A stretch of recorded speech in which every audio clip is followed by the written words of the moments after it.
એટલે કે દાખલા તરીકે વિદ્યાર્થી મિત્રો આપણે જોઈએ તો અહીંયા એક આર ત્રિજ્યાનું ગોળીય કવચ વિચારીએ.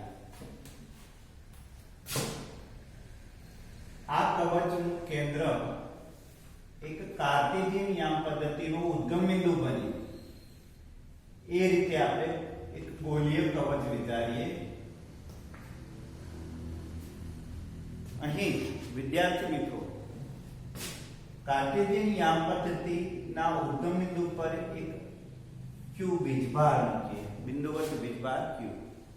તો આપણને ખ્યાલ છે કે બિંદુવત વીજભાર q ધન વીજભાર છે, માટે એમાંથી વિદ્યુત ક્ષેત્ર અને ક્ષેત્ર રેખા એ કેન્દ્રથી દૂર જતી દિશામાં હોય, જે આપણે આ રીતે રજૂ કરીએ. એટલે કે બિંદુવત વીજભારનું વિદ્યુત ક્ષેત્ર આ રીતે રજૂ થાય, સદિશ E, જેનું મૂલ્ય પણ આપણને ખ્યાલ છે E બરાબર kq/r², કેમ કે બિંદુવત વીજભારનું r અંતરે વિદ્યુત ક્ષેત્ર આપણને એ સમીકરણ પરથી મળે. અહીં વિદ્યાર્થી મિત્રો ખાસ q વીજભાર છે એ કવચના કેન્દ્રમાં કેન્દ્રિત છે અને r ત્રિજ્યાનું આપણે કવચ વિચાર્યું છે. આપણે મેળવવાનું છે આ કવચ વડે ઘેરાયેલ વિદ્યુત ફ્લક્સ કેટલું, એટલે કે આ કવચમાંથી પસાર થતી ક્ષેત્ર રેખાઓની સંખ્યા કેટલી એ મેળવવાનું છે.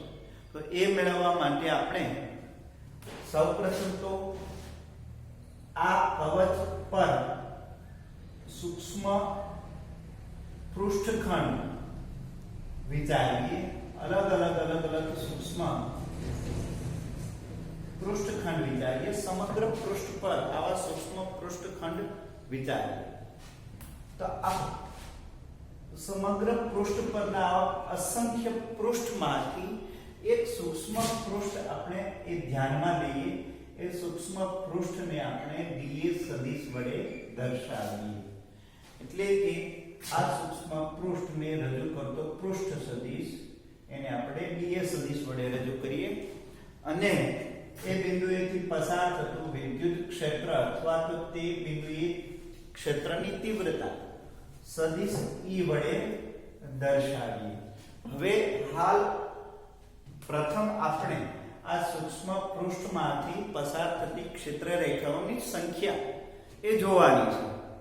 એટલે કે એ સૂક્ષ્મ પૃષ્ઠમાંથી પસાર થતું ફ્લક્સ વિચારવાનું છે. તો એ સૂક્ષ્મ પૃષ્ઠમાંથી આકૃતિમાં q વીજભાર એક કેન્દ્રમાં હોય અને r ત્રિજ્યાનું કવચ વિચારીએ.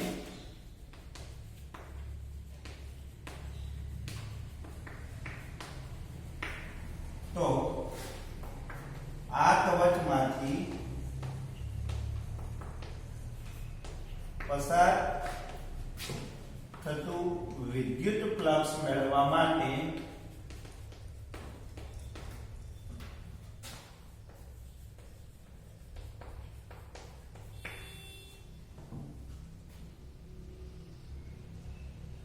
કવચને સૂક્ષ્મ પૃષ્ઠખંડોમાં વિભાજિત કરીએ.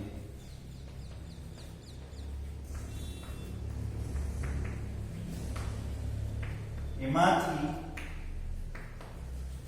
આકૃતિમાં દર્શાવ્યા પ્રમાણે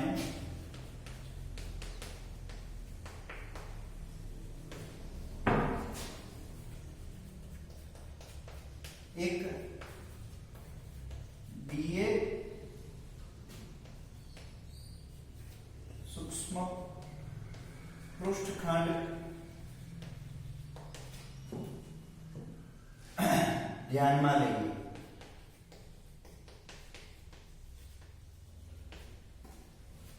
તો આ સૂક્ષ્મ પૃષ્ઠમાં પસાર થતી રેખા આપણે d5 વડે દર્શાવીએ તો એ આપણને આ રીતે મળશે.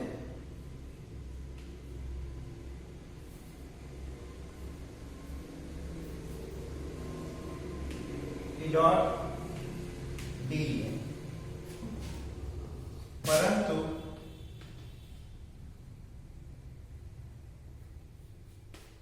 ઈ એ r અંતરે પ્રત્યેક બિંદુ પાસે સમાન હોય. એટલે કે બિંદુવત વીજભારથી કવચનું પ્રત્યેક બિંદુ એ r અંતરે આવેલ હોવાથી કવચ પરના પ્રત્યેક બિંદુએ ક્ષેત્રની તીવ્રતા અચળ રહેશે. માટે એને આપણે આ રીતે પણ રજૂ કરીએ d5 EDA cos theta. અહીંયા θ 0 મળશે. શા માટે? તો કે પ્રત્યેક બિંદુએ પૃષ્ઠ સદિશ અને ક્ષેત્રની દિશા એક જ મળશે. તો અહીંયા આપણે પૃષ્ઠ સદિશ વિચારીએ તો પૃષ્ઠ આ દિશામાં મળશે અને વિદ્યુત ક્ષેત્ર પણ આ દિશામાં મળશે. અહીંયા આપણે સૂક્ષ્મ પૃષ્ઠ કલ્પીએ તો પૃષ્ઠ સદિશ આ દિશામાં મળશે અને વિદ્યુત ક્ષેત્ર પણ એ જ દિશામાં મળશે. માટે આપણે θ 0 θ અહીંયા એ દર્શાવે પૃષ્ઠ સદિશ અને વિદ્યુત ક્ષેત્ર વચ્ચેનો કોણ. તો એ બંને આપણને આ રીતે મળશે. EDA સ્વરૂપે સૂક્ષ્મ ફ્લક્સ મળશે. હવે વિદ્યાર્થી મિત્રો, સમગ્ર પૃષ્ઠમાંથી પસાર થતું ફ્લક્સ મેળવવા માટે આપણે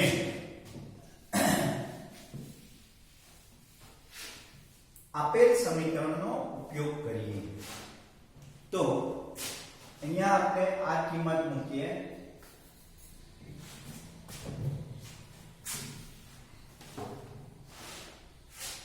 સમગ્ર પૃષ્ઠમાંથી પસાર થતું ફ્લક્સ મેળવવા માટે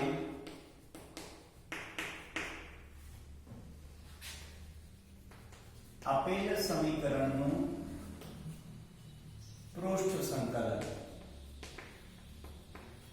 લેતા કુલ ફ્લક્સ y પૃષ્ઠ સંકલન EDA.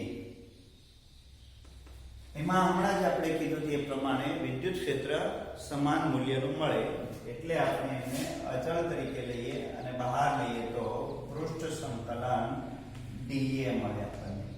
તો વિદ્યાર્થી મિત્રો, પૃષ્ઠ સંકલન DA નો મતલબ એવો કે સૂક્ષ્મ પૃષ્ઠ ખંડોના ક્ષેત્રફળનો સરવાળો. તો અહીંયા એક પૃષ્ઠખંડ, એની બાજુમાં એક પૃષ્ઠખંડ, એની બાજુમાં એક પૃષ્ઠખંડ, આમ સમગ્ર કવચ પર જેટલા સૂક્ષ્મ પૃષ્ઠખંડો કલ્પ્યા એ બધાનો ક્ષેત્રફળનો સરવાળો. એટલે અહીંયા એ સૂક્ષ્મ પૃષ્ઠખંડના ક્ષેત્રફળનો સરવાળો એટલે સમગ્ર પૃષ્ઠનું પૃષ્ઠફળ મળે. એટલે કે r ત્રિજ્યાની ગોલીય કવચનું પૃષ્ઠફળ મળે, જે આપણે 10મા ધોરણમાં ભણી ગયા છીએ કે r ત્રિજ્યાનું પૃષ્ઠફળ એટલે 4πr². તો અહીંયા આપણને આપેલ કવચમાંથી પસાર થતું વિદ્યુત ફ્લક્સ આ રીતે મળે. પણ વધુ વિશેષ આ સમીકરણને જોઈએ તો વિદ્યાર્થી મિત્રો આ રીતે જોઈ શકાય.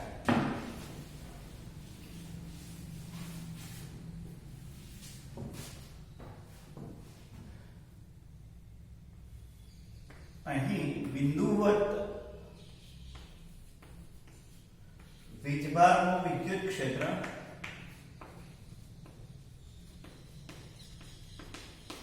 એટલે E બરાબર 1/4πε0 Q/r². જેમ આપણને જ્ઞાન છે કે બિંદુવત વીજભારનું વિદ્યુત ક્ષેત્ર એટલે કે Q/r². એ પ્રમાણે આપણે લઈએ. આ કિંમત આપેલ સમીકરણમાં જો આપણે મૂકીએ તો ફ્લક્સ phi આપણને મળશે 1/4 pi epsilon naught q upon r square into 4 pi r square. તો આ આપણને ફ્લક્સ આ રીતે મળશે q upon epsilon naught. તો વિદ્યાર્થી મિત્રો, કોઈ પણ બિંદુએ વીજભાર પ્રેરિત હોય તો એ વીજભારમાંથી ઉત્પન્ન થતી વિદ્યુત ક્ષેત્ર રેખાઓની સંખ્યા કેટલી, એટલે કે ફ્લક્સ કેટલું, એ મેળવવા માટે આપણે એક બીજો પણ ઉપાય એ રીતે પણ લઈ શકીએ કે દાખલા તરીકે ધારો કે આવું એક કોઈ બંધ પૃષ્ઠ છે, એ આપણે આપણી કાલ્પનિક દ્રષ્ટિએ વિચારીએ. આ બંધ પૃષ્ઠમાં એક વીજભાર q પ્રેરિત છે. તો વીજભાર q માંથી ઉત્સર્જિત વિદ્યુત ક્ષેત્ર રેખાઓની સંખ્યા મેળવવી હોય તો આ બંધ પૃષ્ઠ વડે ઘેરાયેલો વીજભાર કેટલો છે, તો કે કેવું છે, અને એ બંધ પૃષ્ઠ જે કઈ વીજભાર જે અવકાશમાં પ્રેરિત છે એ અવકાશની પરમિટિવિટી એ બંનેના ગુણોત્તર જેટલું પણ હોય. એટલે કે ગાઉસ નામના વૈજ્ઞાનિકે એવું કીધું હતું કે કોઈ બંધ પૃષ્ઠ વડે ઘેરાયેલો પરિણામી વીજભાર q અને માધ્યમની પરમિટિવિટી એપ્સિલોન નોટ ના ગુણોત્તર જેટલું હોય. એટલે કે આના પરથી જો આપણે ગાઉસનો નિયમ એ પણ કહી શકીએ કે કોઈ બંધ પૃષ્ઠ, અહીંયા અગત્યની બાબત છે વિદ્યાર્થી મિત્રો, બંધ પૃષ્ઠ.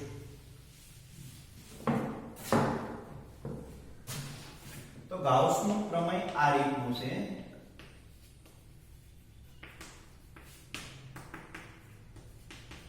કોઈ બંધ પૃષ્ઠમાંથી પસાર થતું કુલ વિદ્યુત ફ્લક્સ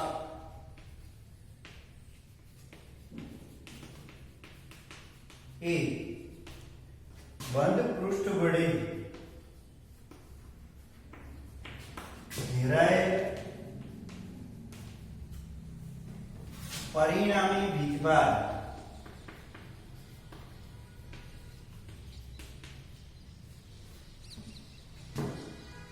અને માધ્યમની પરમિટિવિટી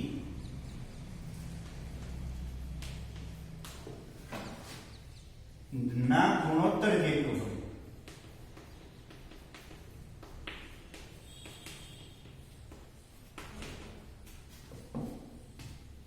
અહીંયા વિદ્યાર્થી મિત્રો, જો આપણે એવું કહીએ કે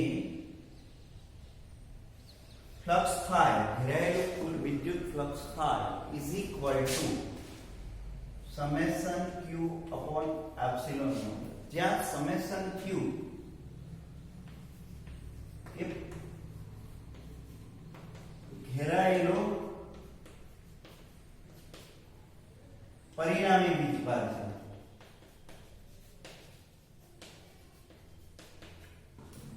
વિદ્યાર્થી મિત્રો, અહીંયા પરિણામી વીજભાર q આવે. હા, જો આપણને દાખલા તરીકે ધારો કે અહીંયા એક પ્લસ q અને -2 બે વીજભાર અહીંયા પ્રેરિત છે, તો આ બિંદુએ પરિણામી વીજભાર આપણને કેટલો મળે, તો કે -q જેટલો. શા માટે, તો કે q -2q એટલે આપણને મળશે -q. તો અહીંયા સમેશન q વડે લઈએ તો અહીંયા -q આપણે ધ્યાનમાં લેવો પડે અને -q upon epsilon. અહીંયા વિદ્યાર્થી મિત્રો, આ સમીકરણ એ ગાઉસનો નિયમ દર્શાવે છે. બીજું એ ગાઉસના નિયમની ખાસિયત એ છે વિદ્યાર્થી કે આપણે અહીંયા એક ગોલીય r ત્રિજ્યાનું કવચ વિચારીએ તો r ત્રિજ્યાનું કવચ જ વિચારવું એવું જરૂરી નથી. એમને તમે એક સમઘન ચોરસ પેટીમાં પણ મૂકી શકો અને સમઘન ચોરસ પેટીના કેન્દ્રમાં વીજભાર q લઈએ તો સમીકરણમાં અહીંયા આપણે પૃષ્ઠ સંકલન તરીકે સમઘનની 6 પૃષ્ઠ સપાટીનું ક્ષેત્રફળ મળે. સમઘનની 6 પૃષ્ઠ સપાટીનું ક્ષેત્રફળ જો આપણે ધ્યાનમાં લઈએ તો વિદ્યાર્થી મિત્રો એ સમીકરણની તારવણી જો આપણે આપવા જઈએ તો પરિણામે તો આપણને આ જ સમીકરણ મળે q/ε0. એટલે કે અહીંયા એ બાબત એક ખાસ ધ્યાનમાં રાખવાની છે કે કોઈ એક વીજભારને કેન્દ્રમાં લઈ લઈએ અને કેન્દ્રમાં લઈ અને અનિયમિત આકારનું ગાઉસિયન પૃષ્ઠ પણ કલ્પી શકાય. પૃષ્ઠ કોઈ એક ચોક્કસ આકારનું જ હોય એવું જરૂરી નથી, પણ એક અગત્યની બાબત એ છે બંધ પૃષ્ઠ હોવું એ અગત્યનું છે. બીજું એક ગાઉસનો નિયમ જ્યાં જે તે સમયે ઉપયોગમાં લઈએ ત્યાં એમાં થોડીક ધ્યાનમાં રાખવાની બાબત એ પણ છે, એ આપણે અહીંયા જોઈએ કે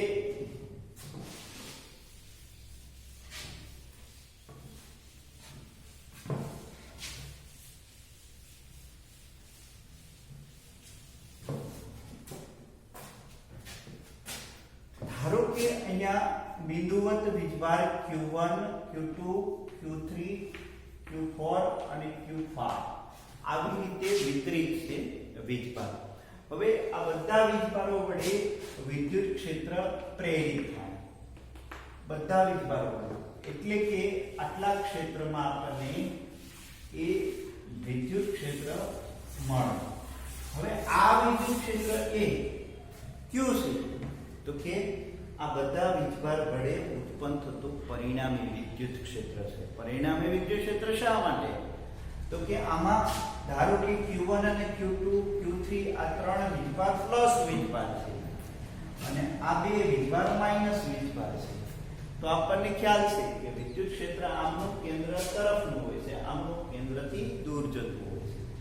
તો અહીંયા આપણે કોઈ પણ બિંદુએ જોઈએ તો આ બધા વીજભારનું પરિણામી વિદ્યુત ક્ષેત્ર જ મળે. એટલે કે પરિણામી વિદ્યુત ક્ષેત્રમાં બધા વીજભાર નો સમાવેશ થાય છે. પરંતુ ધારો કે આપણે આ ત્રણ વીજભારને ધ્યાનમાં લઈએ અને એક કોઈ ગાઉસિયન કવચ વિચારીએ, બંધ પૃષ્ઠ વિચારીએ, બંધ પૃષ્ઠ. તો બંધ પૃષ્ઠમાંથી પસાર થતી વિદ્યુત ક્ષેત્ર રેખાઓની સંખ્યા, તો એ વિદ્યુત ક્ષેત્ર રેખાઓની સંખ્યા માટે એટલે કે ફ્લક્સ માટે બહાર આવતું વિદ્યુત ક્ષેત્ર રેખાઓની સંખ્યા, બહાર આવતું વિદ્યુત ફ્લક્સ, એ માટે માત્ર આ ત્રણ વીજભાર જ જવાબદાર રહેશે. એટલે કે આપણે જે કઈ ગાઉસિયન કવચની અંદર જે વીજભાર વિચાર્યા એ વીજભાર જ કવચની અંદર કેન્દ્રિત થાય. માટે અહીંયા ખાસ અગત્યની બાબત, કોઈ પણ બિંદુએ જો આપણે વિદ્યુત ક્ષેત્ર મેળવવું હોય તો એમના માટે આપણે ગાઉસના નિયમનો ઉપયોગ કરીએ તો આ ગાઉસના નિયમમાં આપણને એ એમ કહે છે કે કોઈ પણ બિંદુએ વિદ્યુત ક્ષેત્ર પરિણામી વિદ્યુત ક્ષેત્ર મળશે, પણ કોઈ પણ બિંદુએથી પસાર થતી ક્ષેત્ર રેખાઓની સંખ્યા એટલે કે ફ્લક્સ એ ગાઉસિયન કવચની અંદર ઘેરાયેલો વીજભાર જ એમાં જવાબદાર રહેશે. તો આપને એક પહેલો નિયમ આ રીતે મળશે. તો ગાઉસનો નિયમ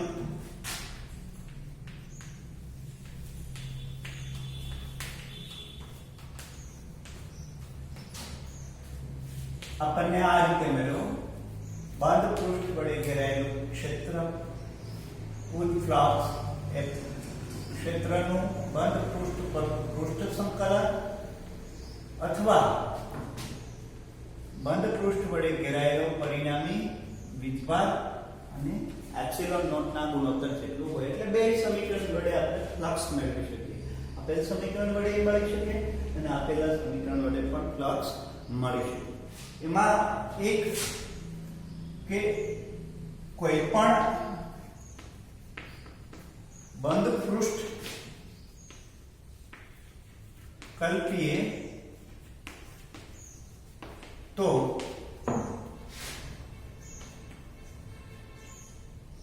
તેને આપણે ગાઉસિયન પૃષ્ઠ તરીકે ઓળખીએ.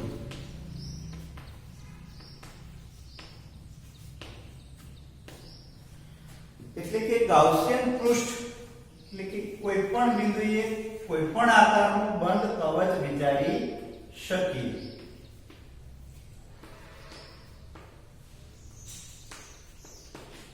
જેને આપણે ગાઉસિયન કવચ કહીએ.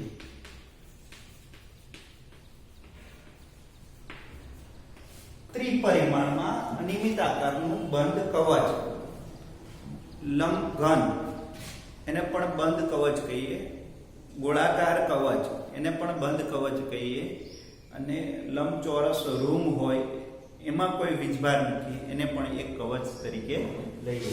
એટલે અનિયમિત આકારનું બંધ પૃષ્ઠ એને આપણે ગાઉસિયન કવચ વિચારીએ.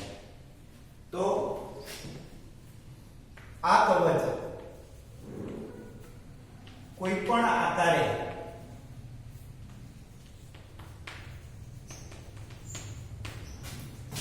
હોઈ શકે. એમનો કોઈ આકાર નિયમિત હોતો નથી. કોઈ પણ આકારે બંધ કવચ વિચારીએ. દાખલા તરીકે આવી રીતે કોઈ એક વીજભાર વિતરણ હોય તો આ વીજભારને કેન્દ્રમાં લઈએ અને આ ત્રિજ્યાનું આવું એક નળાકાર વિચારીએ. તો આ નળાકાર, પોલો નળાકાર એને પણ આપણે ગાઉસિયન કવચ કહીએ. કોઈ બિંદુવત વીજભાર હોય તો અહીંયા કેન્દ્રમાં ક્યુ વીજભાર લઈએ અને ગોળીય કવચ વિચારીએ એને પણ ગાઉસિયન કવચ કહીએ. વિદ્યાર્થી મિત્રો, આવી રીતે પણ ગાઉસિયન કવચ મળે. અહીંયા વીજભાર ક્યુ મૂકીએ, બિંદુવત વીજભાર ક્યુ હોય તો આવી રીતે પણ ગાઉસિયન કવચ વિચારી શકીએ. અહીંયા આ રીતે પણ ગાઉસિયન કવચ વિચારી શકીએ. ગાઉસિયન કવચ કોઈ પણ આકારે વિચારી શકાય. એવું જરૂરી નથી કે એનો ચોક્કસ આકાર લઈએ તો જ આપને એમાંથી પસાર થતું ફ્લક્સ મળે. દરેક કવચમાંથી બહાર આવતી વિદ્યુત ક્ષેત્ર રેખાઓની સંખ્યા આપણે મેળવી શકીએ. તો ગાઉસિયન કવચનો કોઈ આકાર ચોક્કસ હોતો નથી. એટલે આપણે કોઈ પણ આકારે ગાઉસિયન કવચ વિચારી શકીએ. જે આપણે ગણતરીમાં સરળ પડે એ રીતે આપણે ગાઉસિયન કવચ વિચારી શકાય કે જેથી કરીને આપણને સંકલન સરળ પડે. તો બીજું, હવે ગાઉસના પ્રમેયમાં ડાબી બાજુ નું પદ એટલે કે પૃષ્ઠ સંકલન, ક્ષેત્રનું પૃષ્ઠ સંકલન, એમાં ઈ એ બધા વીજભાર વડે મળતું પરિણામી વિદ્યુત ક્ષેત્ર છે.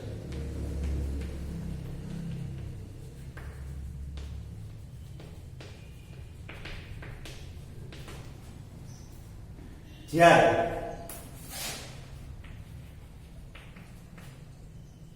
જમણી બાજુ summation q upon epsilon naught એ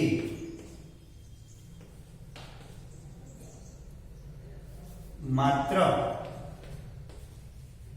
કવચમાં કેન્દ્રિત વીજભાર મળે. એટલે કે અહીંયા આપણે જોઈએ તો આમની આસપાસના વિસ્તારમાં વિદ્યુત ક્ષેત્ર પરિણામી આ બધા વીજભાર વડે મળતું પરિણામી વિદ્યુત ક્ષેત્ર મળે. પરંતુ જ્યારે આ પૃષ્ઠમાંથી પસાર થતું ફ્લક્સ જો લઈએ તો એમના માટે જવાબદાર વીજભાર માત્ર 3 જ રહે. એટલે કે સમેશન q માં આપણે માત્ર 3 વીજભારનો જ પરિણામી વીજભાર મેળવીશું. એમાં Q4 અને Q5 નો સમાવેશ થતો નથી. એટલે કે કવચની બહારના વીજભારનો સમાવેશ થતો નથી.